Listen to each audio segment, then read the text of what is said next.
Today is Dr. Martin Luther King Jr. Day, and this year the holiday may have a different meaning for many following the racial tensions that dominated 2020.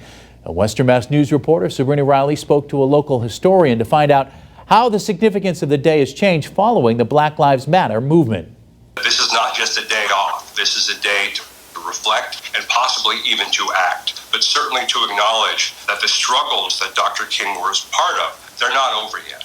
They are really still just at their beginning. Speaking to Western Mass News via Skype, Western New England history professor John Back explains that Martin Luther King Day is a holiday with a complicated history. I think today we have a somewhat mythological understanding of just what he represented in his own time.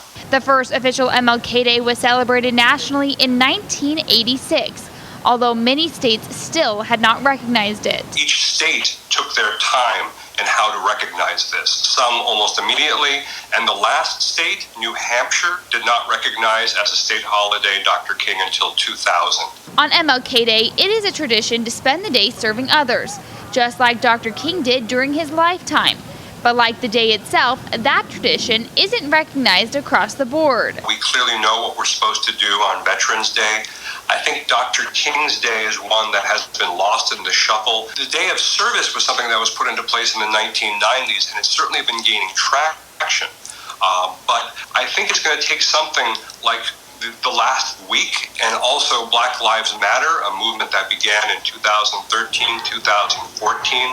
I think it's going to take a lot of Americans the recognition that the civil rights movement, even the Civil War, they're not over yet. The past is not the past. It's still going on in our lives. That's why Professor Back believes this year the holiday will hold more meaning to the nation. Since the emergence of Black Lives Matter in 2000, 2014, 2013, it's become much bigger. It becomes a focal point.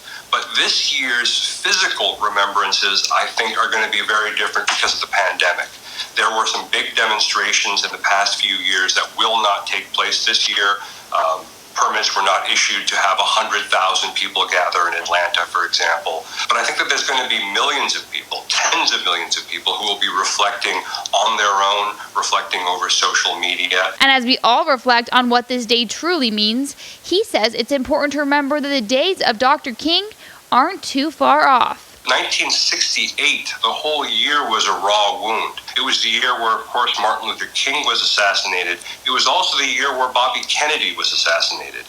It was the year where demonstrators were beaten in the streets of Chicago. It was a year where a lot of Americans felt like the country was falling apart. And Americans can be forgiven for thinking that 2020 and 2021 so far feel a lot like that. We all have work to do when it comes to recognition of equality. Equality for all people, equal opportunity, equal access, regardless of who you are. We have to not just identify those who are actively hurting. We have to say something. We have to do something. For Western Mass News, I'm Sabrina Riley.